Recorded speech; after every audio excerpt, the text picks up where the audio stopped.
Ça fait longtemps que vous le demandez, une capsule sur Francis Cousin. J'ai pas fait de capsule sur Francis Cousin pendant très, très, très longtemps. Pourquoi? Alors pour ceux qui ne le connaissent pas, Francis Cousin, c'est quelqu'un qui, se dit, marxien, qui, utilise beaucoup les analyses, de Marx, de Debord, mais d'une manière un petit peu spéciale, moi je dirais heideggerienne. Pour moi, c'est quelqu'un qui a un Marx réactionnaire, même peut-être le gars qui a le Marx le plus réactionnaire que je connaisse. Heu, il y a une théorie un petit peu, comme quoi depuis la, révolution néolithique, depuis, les premiers, la sédentarisation, les premiers échanges marchands, depuis Athènes, tout ça, on serait, sortis du communisme primitif. L'homme, se serait un peu séparé en gros de l'être générique humain et puis, plus ça va, plus avec le capitalisme, on est aliéné pour ça et dans le futur, on pourrait redevenir réellement humain, réellement communiste, justement dans une société communiste. Mais du coup, il y a tous les thèmes qu'on retrouve aussi chez Heidegger de, la déchéance par rapport à la nature, si vous voulez, la facticité, de la modernité. Enfin voilà, on a tous ces thèmes-là qui sont, chez Francis Cousin et aujourd'hui, on va analyser avec Chris un extrait sur les migrants parce que Francis Cousin nous parle aussi, de migrants. Donc on a Chris de Position Revue, notre spécialiste en marxisme qui est, ici. Comment ça va Chris? Ça va bien. Et toi? Bah, ça va, ça va. Tu penses quoi toi de Francis Cousin? Tu connais un peu? Ouais, je connais bien, ouais, c'est une star du marxisme, ésotérique, internet, quoi. C'est un type qui crée, je pense de la fascination dans sa façon de parler et de citer, 50 trucs en même temps et cetera sur des gens qui essayent d'apprendre le marxisme. Je pense que c'est largement artificiel. Alors je sais pas si c'est un boutiquier ou quoi. En tout cas, c'est clairement moi je le qualifie presque d'imposture intellectuelle. Voilà, mais bon, Je sais en gros, pas, je oui. sais pas. C'est, je sais pas parce que non, mais parce qu'il y a une cohérence, il dit toujours plus ou moins la même chose. Il a un vrai Oui, système oui, de oui, pensée. je suis d'accord. Le marxisme, chez lui, devient une espèce de métaphysique, hegeliano-heideggerienne, si tu veux. C'est-à-dire qu'il y a, tu sais, il y a des grands principes. Par exemple, quand il parle, tu sais, de la chute du capitalisme, on a l'impression que le taux de profit, tu sais, c'est une entité en tant que telle, tu sais, que le concept de taux de chute du taux de profit fait que de toute façon le capitalisme va se casser la gueule, mais voilà, on sait pas comment, on sait pas quand. Tu sais, on croirait qu'il nous raconte une histoire, tu vois, comme s'il n'y avait pas des êtres humains qui se battaient derrière tout ça. Non, c'était la Et chute du en taux de plus, profit va c'est provoquer vraiment la, un la mort du rapport. capital, qui est aussi une entité métaphysique un peu chez lui. C'est assez étonnant. Bah, pour moi, c'est vraiment l'inverse du marxisme, en fait. Alors, allez, je retire l'imposture intellectuelle, mais pour moi, en tout cas, il est totalement anti-marxiste. C'est-à-dire que c'est une forme d'analyse, de reprise de la critique marxienne contre Marx lui-même, c'est-à-dire une critique qui devient, éthique et ahistorique du capitalisme. Chez Marx, en fait, il y a une pensée de la transformation de la société et des nécessités, dialectiques de cette transformation, c'est-à-dire, le capitalisme apparaît par nécessité sociale de résoudre des problèmes. Il y aurait pu avoir d'autres modes de production, il y aurait pu avoir et cetera, mais, il apparaît pas par hasard, il apparaît pas, de manière contingente, mais il apparaît pas de manière non totalement absolue non plus. Il y a les gens qui veulent faire croire.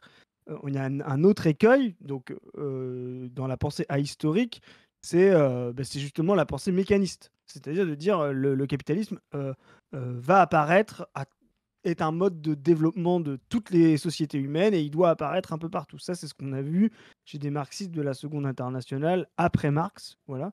Là, c'est une autre mode de penser, c'est de penser totalement l'inverse, que le capitalisme et la marchandise et le marché et cetera, sont des formes totalement,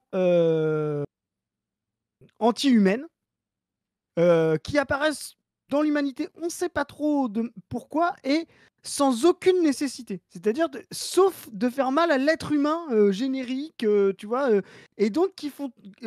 C'est un espèce comment dire, comme si le capitalisme était un espèce de temps sombre. Venu de l'extérieur pour empêcher l'humain d'être lui-même alors qu'il l'a été, alors qu'il peut le redevenir, bah, c'est une vision vraiment, mais qui pense pas le développement des rapports productifs, qui pense pas la dialectique, qui pense pas, justement les problèmes concrets humains et la nécessité de la transformation des rapports sociaux. Bah, c'est pour moi totalement anti-marxiste. Mais et du coup, tu as raison quand tu dis que c'est Heidegger, parce que là, on va retrouver la pensée d'Heidegger, c'est-à-dire cette pensée, du dualisme entre l'authentique et l'inauthentique. Et pour Francis Cousin, le capitalisme, c'est l'inauthentique par absolu. C'est la déchéance de l'authentique vers l'inauthentique, de l'humain, je sais plus comment il dit, Mais j'ai générique, déjà etc. entendu Cousin dire ça, et il était chez Radio Courtoisie. Mmh. Ce qui est assez étonnant, on va dire, pour un marxiste invité chez Radio Courtoisie, et il a en face de lui un gars qui lui dit: «Oui, mais Heidegger dit pareil», et Cousin, il lui dit, alors je cite de tête, c'est peut-être pas exactement ça, mais il lui dit: «Oui, mais Heidegger, il dit la même chose que Marx, 100 ans après, quoi», en gros. Il dit un truc de baiser, tu sais, alors que Heidegger dit la personne même pense ça, tu sais? Mais il dit: «Oui, non, mais Heidegger, c'est bien, mais Marx le dit déjà», tu vois? Tu es là: «Quoi?» Et il faut n'importe aussi, quoi. voir, je trouve, chez lui, bah, ça va avec ce que tu disais, il a une dimension presque, biblique, tu sais, de chute du jardin d'Éden. Moi, je le vois souvent comme ça, tu sais, sa chute de la nature humaine, communiste, on sait pas trop pourquoi. Il y a une rupture de continuité, et d'un coup, on est rentré dans la marchandise, on s'est fait bouffer par la marchandise. La marchandise, c'est le fruit, tu sais, c'est la pomme. C'est, vous avez croqué dans la pomme, et là, vous, du coup, vous tombez, depuis le communisme primitif, et peut-être qu'un jour vous y retournerez. On sait pas pourquoi, le Christ arrivera, et on abolira le C'est capitalisme, une tu sais. c'est une vision, tu as raison et d'ailleurs le mythe du jardin d'Éden est intéressant à ce titre-là. Bon, si vous voulez parler du communisme primitif, on en a parlé, mais Christophe Darmangat a écrit un livre sur les thèses sur le communisme primitif, qui est intéressant justement et il reprend toute la vision du communisme primitif qu'on a pu penser, bah, des Engels et cetera, et il fait une critique de tout ça, communisme primitif et aussi son rapport au patriarcat. C'est vraiment bien. Heu et je crois que le titre, c'est «Le communisme primitif n'est plus ce qu'il était». Ouais, c'est ça. Bah, tiens, hop, il est devant moi. Hop, il est là! J'ai même j'ai même pas fait exprès, c'est que je l'ai posé vite Oh, fait. quel troll, il a pas fait exprès, bien Je sûr. Vraiment et il était pas loin, je savais que je l'avais lu il y a pas longtemps, mais je l'ai posé là, mais bref, hein. Alors je reprends ton truc parce que c'est vraiment intéressant le jardin d'Éden parce que le mythe du jardin d'Éden dit exactement ça. Et tu sais quand Ève croque la pomme, la condamnation c'est de devoir travailler pour sa subsistance. C'est-à-dire que Oui, le jardin d'Éden en lui-même est un espace de communisme primitif. Pourquoi? Parce que il est un royaume de l'abondance, comme le définit Marx. C'est un royaume de l'abondance, mais d'une abondance, non maîtrisée, donnée par Dieu, voilà. Et Ève, donc il y a tout un rapport aussi à l'homme, la femme, et cetera. Ève, par sa curiosité et le fait de croquer la pomme, c'est-à-dire le fruit de la connaissance, c'est-à-dire d'essayer de se Ève est une révolutionnaire, en fait, si on regarde bien, même si elle est condamnée par ce mythe. Parce qu'elle essaye de se mettre au niveau de Dieu, c'est-à-dire de connaître la manière de cette abondance, c'est-à-dire de se libérer elle-même. Et là, elle est condamnée à deux choses fondamentalement anti sur lesquelles l'être humain va devoir se battre, c'est-à-dire travailler pour sa subsistance, on pourrait reprendre le mythe, et enfanter dans la douleur. Tu vois, c'est la condamnation du jardin d'Éden. Et là, du coup, l'humanité rentre dans le royaume de la rareté, et dans la déchéance. Il ne peut plus être son être lui-même. Il y a un écart entre son étant inauthentique et son être authentique. Et là, on est dans la vision réactionnaire et conservatrice, c'est-à-dire l'histoire n'est qu'une déchéance humaine. Voilà. ouais, mais clairement, clairement, clairement, on est là-dedans chez Francis Cousin, et je pense que lui-même l'avouerait, tu vois? Je sais pas si, on aura des gens qui suivent Francis Cousin dans les commentaires, et je pense qu'ils pourraient être d'accord avec nous. Et tu peux être d'accord avec, tu peux être réactionnaire, avoir une pensée Ah, réactionnaire tu de peux tout ça, il y a pas utiliser de tu mais il peux faut l'avouer. utili tu peux utiliser Marx de manière extrêmement réactionnaire. Ça, c'est sûr et certain. Pourquoi? Parce que, la pensée de la critique du mode bourgeois, peut largement, on l'a vu sur plein d'autres sujets, nous faire revenir à une pensée des modes de production et des rapports de production sur un ordre beaucoup plus, organique, hiérarchique et cetera.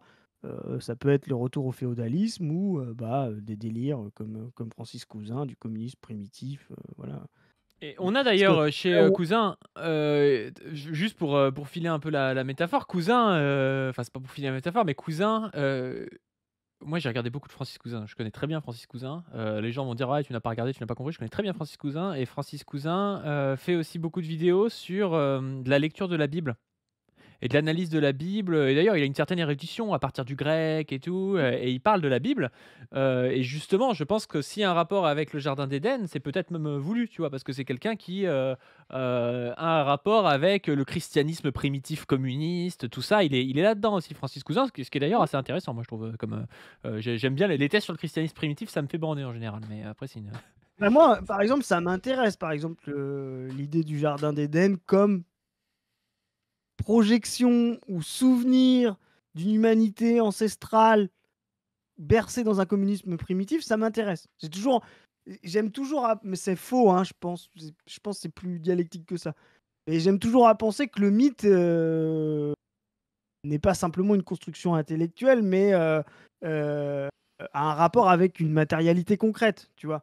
oui, Donc hem, que l'humanité se soit, qu'une grosse partie de l'humanité se soit construite ce rapport-là à son antériorité, c'est-à-dire, l'idée d'un monde où tout était fourni sans aucun travail, par l'abondance et cetera, c'est intéressant. Notamment aussi quand on par rapport à la recherche anthropologique, où on commence à comprendre en fait que les tout premiers hommes, même si on n'est pas dans le jardin d'Éden et qu'ils enfantaient sûrement déjà dans la douleur, les tout premiers hommes, avaient sûrement un rapport au monde, beaucoup plus proche de l'abondance que le nôtre. Pourquoi? Parce que les communautés humaines étant tellement réduites par rapport au côté luxuriant de la nature, c'est-à-dire qu'il n'y avait pas cette contradiction entre cette masse humaine et son environnement, fait que justement, la simple, collecte, comme on dit pour la cueillette aujourd'hui, et la chasse était, largement suffisante et occupait un temps infime de son, tu vois ce que je veux dire? De son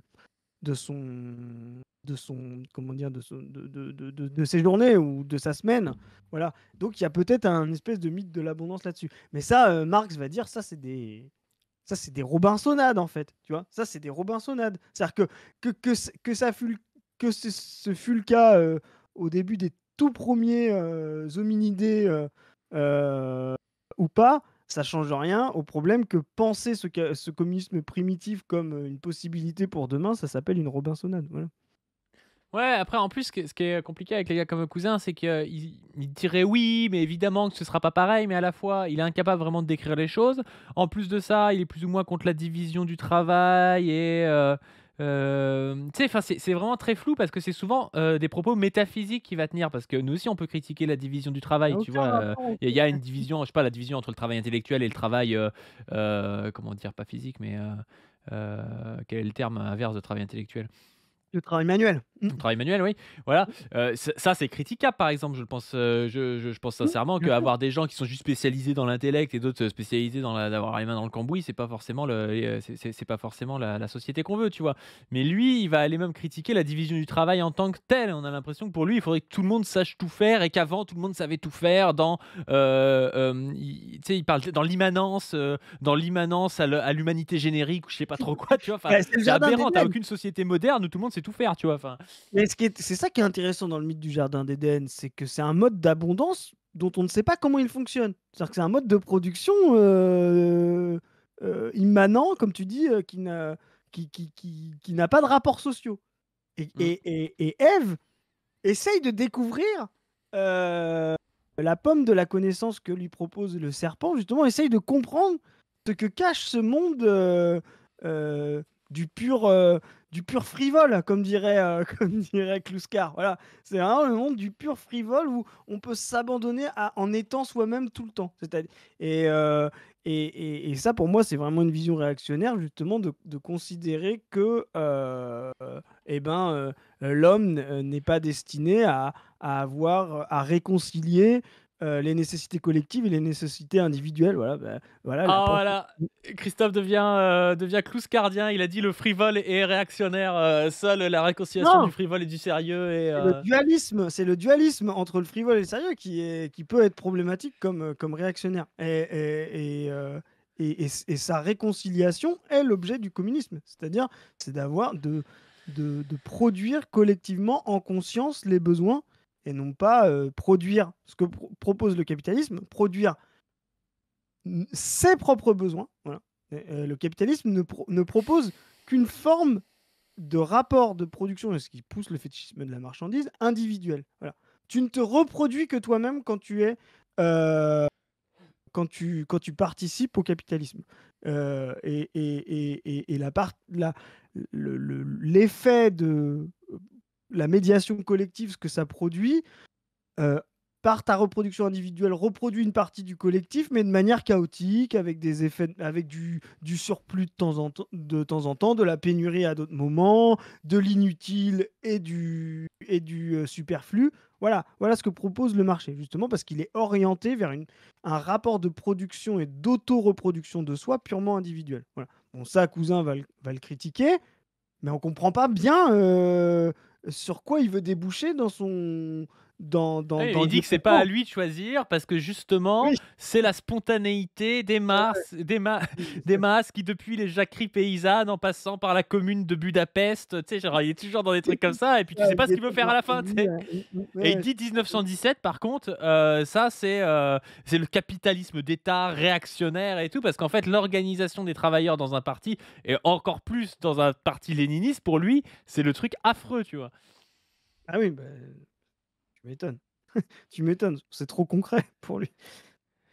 Donc du coup, on va regarder un petit peu de Francis Cousin. Alors là, il nous explique un truc moi, qui m'a un peu mis la puce à l'oreille à l'époque où je l'écoutais, qu'il y avait quand même quelque chose de bizarre chez Francis Cousin. C'est que selon lui, en gros, le marxisme, si c'est européen, c'est quand même pas pour rien. Que quand même, voilà, les Africains et les Asiatiques, ils sont dans un temps fermé, alors que l'Europe, c'est dans un temps ouvert, et que du coup, le communisme, c'est une tradition européenne, et puis que depuis qu'il y a des immigrés, quand même, c'est un peu compliqué pour les ouvriers d'être révolutionnaires. C'est un peu ça, ces théories, Ouais. et c'est pas clair du tout, tu vois. C'est peut-être pour ça qu'il est invité à Radio Courtoisie d'ailleurs. Bon, on va mater ça. La vidéo s'appelle Francis Cousin, le chaos migratoire comme forme supérieure de la crise du spectacle marchand. Oh, le poulet! Déjà le titre est comaque, quoi. Déjà, tu sais déjà que c'est Francis Cousin quand tu vois un titre comme ça et ça, c'est fort. Ça, c'est du Cousin, tu vois? Mec, il y a Ça 116 000 vues. tu sais, c'est comme on disait ah, le silence entre Francis Cousin, c'est encore avec Mozart, c'est encore du Francis Cousin. Bah, tu vois? Ah oui, parce que sa thèse au début, putain, mais je l'ai remarqué il y a pas longtemps ce truc-là. Sa thèse au début, c'est de dire l'Union soviétique n'a jamais été opposée à l'ordre américain. À l'époque de la guerre froide, c'était l'Europe qui était opposée à l'ordre américain. Enfin, tu Mais comprends rien à ce Francis qu'il Cousin raconte et tout, c'est trop bizarre. Francis Cousin, est beaucoup sur des théories, leftcom ou, de gens qui peuvent rejoindre aussi la verte critique. C'est-à-dire de gens qui considèrent que dès qu'il y a encore, des formes d'organisation du travail, on est encore dans le capitalisme. C'est-à-dire, comme ils ont pas de compréhension historique, génétique, au sens de genèse, hein, comment ça apparaît historiquement, pour quelles raisons, quels problèmes concrets, quelles fonctionnalités, et que justement le capitalisme n'est pas une pure dégénérescence, enfin un pur problème en soi, mais a permis à l'humanité, des sauts qualitatifs et tout, n'est pas non plus, un passage obligé.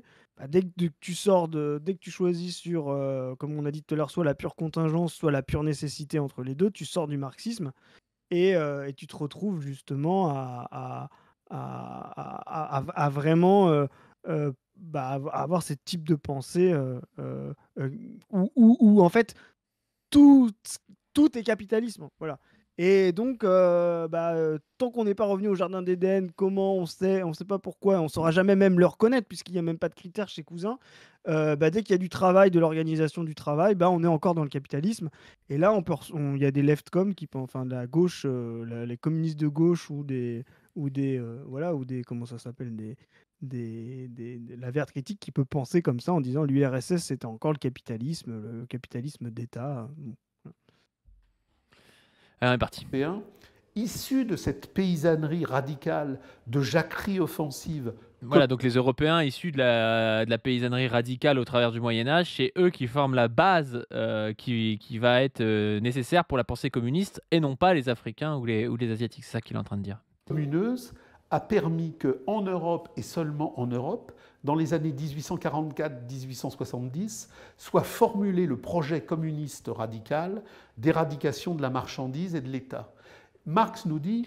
C'est incroyable, là, je m'arrête juste là, mais le mec pense qu'il y a une formulation du communisme entre 1840 et 1870, non pas parce qu'il y a l'avènement du sujet collectif prolétariat qui vient apporter une contradiction à l'intérieur du capitalisme, mais parce qu'il y aurait une tradition communiste qui aurait perduré à travers le Moyen-Âge en Europe. C'est complètement dingue comme truc, tu vois. C'est organique. C'est vraiment une vision organique du communisme.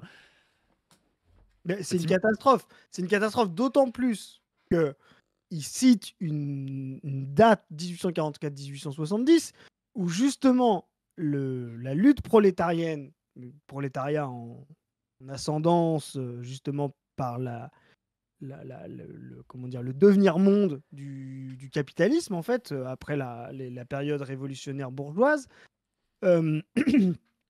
échoue à cause de la paysannerie réactionnaire. Si en 1848, en France, pays de la lutte des classes, comme le dit Marx, la révolution échoue, la révolution de 1848 échoue, c'est à cause de la réaction aristocratique appuyée par la paysannerie. Donc c'est vraiment n'importe quoi. Et d'ailleurs, même pendant le processus contre-révolutionnaire, la paysannerie n'a pas appuyé la révolution et n'a pas appuyé tout, on va dire, la partie la plus révolutionnaire des montagnards jusqu'à Babeuf, etc., qui étaient des citadins, des urbains, du très bas tiers, etc. Toute la partie paysanne, servage, paysans éparpillés, comme Marx le décrit dans La lutte des classes en France, elle était extrêmement réactionnaire et même acquise encore à son seigneur. Donc, c'est vraiment, mais cata, quoi. Et puis, tu sais, les seuls qui, justement, ont réussi à s'appuyer sur une paysannerie, bah, c'est les Soviétiques, c'est les Chinois. En fait, c'est dans les pays, surtout asiatiques, au final, où on a réussi à s'appuyer sur la paysannerie. Donc, c'est pas la paysannerie européenne en tant que telle qui est communiste. Tu vois, ça n'a aucun sens comme truc.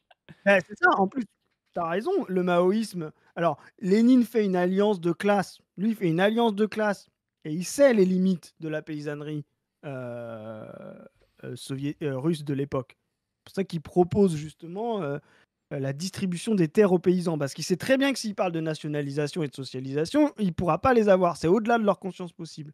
Donc déjà, l'idée même que la paysannerie serait révolutionnaire et communiste est complètement débile, parce que justement, Lénine lui-même sait très bien que le communisme et la socialisation totale est inatteignable pour la paysannerie russe, et donc il propose la distribution des terres aux paysans, c'est-à-dire de dire, comme vous avez une mentalité de propriétaire, mais de propriétaire en crise, on va reprendre les terres accumulées par la bourgeoisie et par les grands propriétaires terriens, les koulaks, et on va vous la redistribuer, vous, à la petite paysannerie éparpillée. Bon, on voit bien que la conscience possible de la paysannerie de l'époque n'a rien à voir avec le communisme tel que Marx on peut se le représenter avec Marx, mais en tout cas par le dépassement de la propriété individuelle des moyens de production.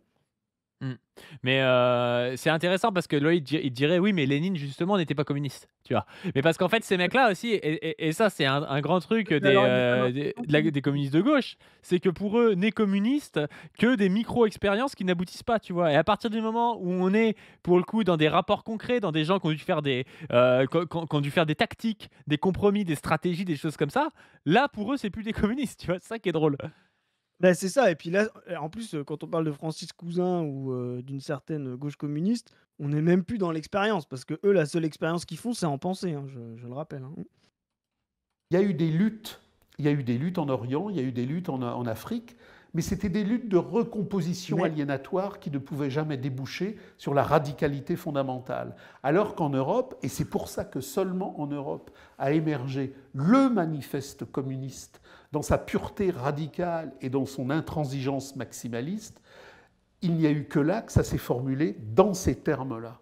Donc, ce n'est pas un hasard si au sortir... C'est trop bizarre qu'ils se disent pas que c'est parce qu'il y a eu le capitalisme en Europe que ça a été en Europe que le communisme a été formulé en premier, tu vois. C'est complètement con son truc, tu mais vois. mais là, il y a une espèce d'essentialisation, en plus un peu lâche, tu vois, un peu sournoise, de dire on comprend pas, c'est quoi, c'est culturel, c'est racial. Et ben tu vas voir, tu vas voir, tu vas voir, tu vas voir. À partir de mai 68, Pompidou recevant Bouygues, les dirigeants de Peugeot, les À partir de dirigeants de 68. Renault, a mis en marche la grande migration, c'est-à-dire la grande substitution.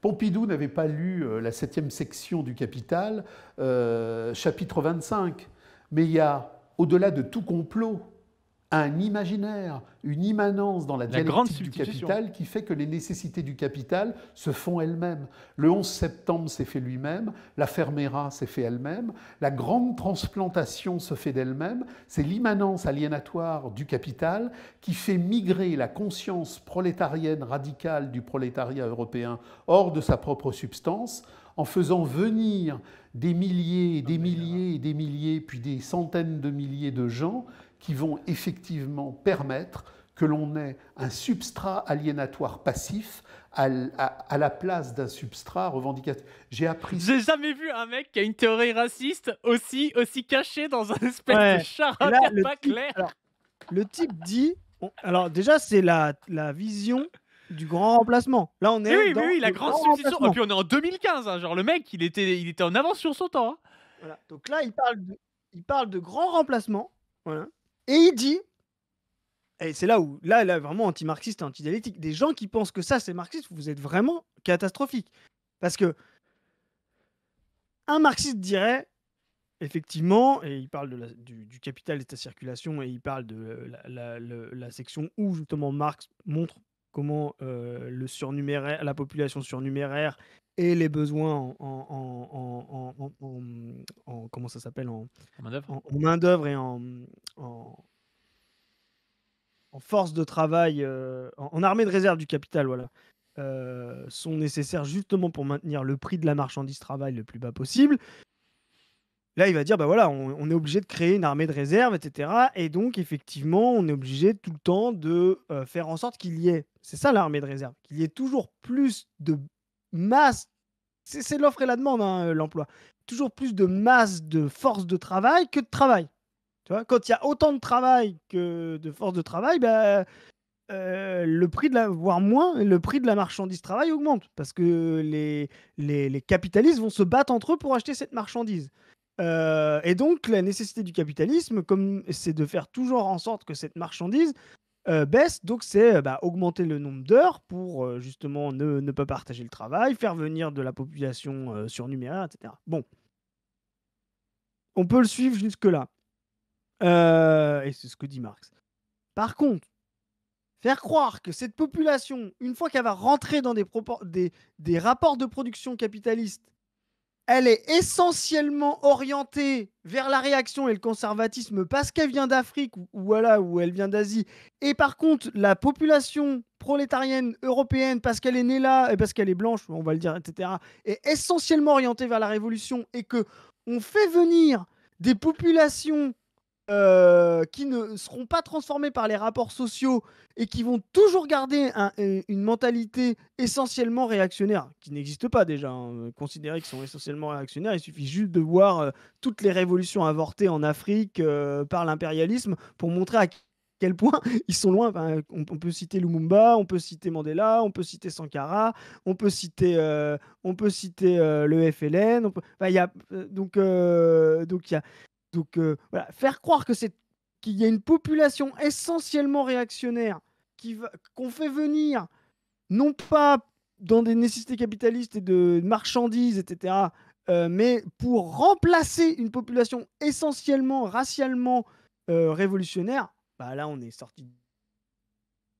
du marxisme. On est vraiment sorti de l'histoire, sorti du marxisme, et effectivement, on est dans un rapport heideggerien, il y a de l'authentique et de l'inauthentique. Il y a des hommes, et d'ailleurs c'est très chez Heidegger, il y a des hommes élus et des hommes non élus. Voilà, chez Heidegger, c'est voilà, lui il va pas spécifiquement parler de race, mais il va parler des hommes historiques, les hommes politiques, les philosophes sont des hommes à part par rapport au reste de la masse, etc. Bon ben voilà, là on est là-dedans. C'est, mais comme tu dis, d'une réaction, mais hallucinante quoi, Et hallucinante. en plus, c'est même pas trop assumé en mode il dit les termes, tu sais, c'est un truc, faut vraiment lire entre les lignes un petit peu pour arriver à capter ce qu'il raconte. Tu sais, il parle de, tu sais, au lieu de parler, je sais pas, de blanc, tu vois, il pourrait parler de blanc et noir, mais non, c'est la substance du prolétariat Ouais. originel. Donc la substance, c'est quoi en fait? Bah, c'est l'être que sont ces gens de manière substantielle. En fait, c'est des blancs en fait, tu vois, c'est de ça dont il parle. Mais il le dit pas vraiment, tu vois, enfin, c'est un enfer, hein. Et puis en plus, tu sais, c'est de faire considérer que il y a, il y a, il y a, comment dire, le, le- oui, il y a un peuple supérieur à un autre dans la capacité même à emmener l'humanité dans sa réconciliation, tu vois. Mais ça, c'est vraiment la réaction par absolu, quoi. Absolu. Ouais, ouais, ouais, mais non, je trouvais ça intéressant de Ouais, ça regarder vaut le ça. coup. Ouais, ouais, 115 000 vues, 116 000 vues. Ce matin, en écoutant France Info, que chaque maire qui recevrait un migrant supplémentaire verrait sa commune gratifiée de 1 000 euros. Quand des centaines de milliers de SDF indigènes, depuis des années, dans le cadre des restructurations capitalistes, sont mis à la rue. Déjà, tu sais, le gars, il est dans un discours de la pénurie, il y en a pas assez pour tout le monde, il y en a trop pour les migrants, pas assez pour les SDF. Tu sais, C'est le gars, c'est un costaud. discours capitaliste mental de fou, tu vois. C'est vraiment le discours de la pénurie capitaliste, c'est du Eric Ciotti, hein. Eric Ciotti te dirait la même, hein. Exactement. C'est dingue. Et puis, moi, je voudrais revenir sur un Et- truc aussi, c'est sa manière, encore une fois, de faire de la métaphysique. Quand il te dit, en 68, quand en gros, les bourgeois choisissent de faire venir des migrants, il n'y a pas besoin que ce soit un complot, ça se fait tout seul, les nécessités du capital se font toutes seules. Tu comprends pas ce qu'il veut dire? Non, les nécessités du capital se font pas toutes seules, il y a des mecs qui font des choix. Si les gars, ils font des choix, je sais pas, de faire venir des migrants à un moment donné, c'est parce qu'ils en ont besoin, ils ont besoin de force de travail. Il n'y a pas besoin d'invoquer le capital qui développerait ses contradictions et sa dynamique tout seul de manière métaphysique. Non, c'est des gens qui font des choix. Et puis alors ces choix, ils sont conditionnés par des rapports socio-historiques, mais les gens font des choix, tu vois. Ben, on est d'accord, mais ça, c'est toujours un peu le problème. Et la critique de la valeur a été beaucoup là-dessus aussi. C'est la critique du capitalisme tronqué, tu sais, de ne pas personnifier. Effectivement, il y a toujours un risque de considérer le monde capitaliste comme la pure volonté transparente de la bourgeoisie. Tu vois, c'est de dire, euh, tu vois, tu comprends que ça tombe dans le complotisme, en fait, et qu'effectivement, en plus, ça t'oriente à des combats purement idéologiques, idéalistes. Donc, c'est une vision idéaliste, etc. Par contre, l'extrême inverse, Un peu comme Branco d'ailleurs. Branco, il a un peu ça, tu sais, ouais, vraiment de complètement. personnifier, c'est Xavier Niel, c'est machin et En tout. fait, Alors, il a raison en quelque sorte. Il y a vraiment Xavier Niel qui, à un moment donné, fait un choix, tu vois. Mais c'est pas Mais que c'est ça, pour tu vois. ça. Et de l'autre côté, tu as le côté, tu sais, Structuraliste. c'est mécanique automate. C'est Mm. les gens sont automates déconscientisés. Alors qu'en fait, quelle est la réalité? C'est que les classes sont des coopérations de conscience individuelle. Des gens qui coopèrent ou qui agissent de manière symétrique, etc. Moi, j'ai toujours tendance, pour dire cette formule, c'est c'est parce que tout le monde complote qu'il n'y a pas de complot, en fait. C'est que tout le monde complote parce que l'expérience individuelle est orientée vers, comme tu l'as dit, faire des choix, des décisions dans l'optique d'obtenir ci, d'obtenir ça, à plus ou moins long terme, à plus ou moins court terme, que vous soyez bourgeois, prolétaire, etc. Toute votre vie, et on pourra en parler longtemps, c'est la force de la conscience, c'est que quand vous pensez à maintenant, ce n'est pas un résidu de vos expériences passées, c'est toujours une projection pour demain. Et faites l'expérience, vous verrez que quand vous réfléchissez sur le moment immanent, ce qui est difficile à prendre en expérience, c'est toujours dans l'optique d'une projection, d'aller vers quelque part. Bon, c'est pareil à l'échelle, voilà, et tout le monde fait ça. Par contre, le résultat du monde n'est pas le résultat d'une partie de l'humanité qui a décidé pour le reste, etc. C'est la percussion, la synchronité entre toutes ces consciences-là. Et effectivement, comme ça se percute et que 1000 complots se percutent, réussissent, échouent partiellement, réussissent partiellement, rentrent en contradiction avec un autre, bah, en fait, on se rend compte qu'il n'y a aucun complot véritable. Aucun individu n'est capable de dire exactement comment le monde va fonctionner demain, après-demain, etc. C'est là justement que la science sociale et le marxisme va penser la conscience collective comme non pas une conscience réelle dans l'individu de quelqu'un, un bourgeois, comme tu disais, comme Juan Branco. Ah, le monde, c'est la conscience de Bernard Arnault. Non, il va penser justement comme le rapport collectif. C'est-à-dire, la conscience collective, c'est une structure logique, intellectuelle, un concept qui va nous permettre de penser une orientation générale de plein d'individus qui peuvent se concurrencer entre eux, etc. Donc vraiment, et c'est catastrophique, surtout quand, surtout quand, quand tu te revendiques du marxisme, et en plus de Cousin qui se revendique en plus lui de Debord, tu vois, qui est quand même quelqu'un qui a fait, que je déteste, mais qui a quand même introduit quand même Lukács, enfin qui a quand même fait en sorte de mettre Lukács en France, etc. Le fondement même de ce marxisme-là, c'est normalement de penser les sujets collectifs et leur conscience. Et là, c'est totalement évacué. La lutte entre les sujets collectifs, la conscience des sujets collectifs est totalement évacuée. Donc c'est vraiment totalement anti-marxiste. C'est vraiment catastrophique, quoi. Yes. Bon, bah, on va s'arrêter là-dessus. Je pense que ça fait une petite capsule un peu sympa sur Francis Cousin. Si vous voulez qu'on en reparle, on peut en reparler. Si vous avez des extraits à commenter, on peut le faire. Hein. Là, on est parti. On a commenté Kluska, Soral, on a commenté Francis Cousin. On est en train de commenter des mecs d'il y a 10 ans. Mais ça peut être intéressant pour y revenir. Parce que ces mecs aussi ont des fois une communauté bien soudée, qui viennent des fois dans nos commentaires, un peu rager, un peu faire des trucs. Et ça peut permettre aussi à des gens de sortir parfois de ces... ou au moins de s'intéresser à d'autres auteurs. Hein. Si vous êtes vraiment à fond dans Cousin, intéressez-vous peut-être à d'autres auteurs marxistes. Hein, si vous vous représentez marxiste, rien qu'à Marx, ça peut être intéressant. Et puis, oui, à Lukács, à Goldman, même, moi je trouve qu'Henri Lefebvre c'est pas mal, même à Lénine par exemple, même si vous détestez Lénine, à Lénine. Il se dit aussi de Rosa Luxembourg, mais moi je pense que, je comprends pas comment il tire ce qu'il tire de Rosa Luxembourg, Cousin, donc c'est très très étonnant. Intéressez-vous à Rosa Luxembourg, même à Trotsky, voilà. Mais moi, je fais une précision. Je comprends aussi que des gens, et souvent des gens qui regardent des trucs sur Marx ou le marxisme, parce que c'est passionnant, hein, tombent sur Cousin, tombent sur Soral, et il y a chez eux l'effet du maître qui sait tout, qui a tous les concepts, etc. Je peux comprendre que ça exerce une forme de fascination, mais il faut toujours se méfier de la fascination que peuvent exercer des gens qui parlent de concepts, qui ont lu des livres, etc. Et ça marche même pour nous, hein, avec Padu. Donc ne soyez pas fascinés par nous. Quand on cite des livres, lisez-les, critiquez-nous, montrez-nous nos limites quand on se trompe, mais surtout ne tombez jamais dans la fascination des gens qui ont lu et pas vous.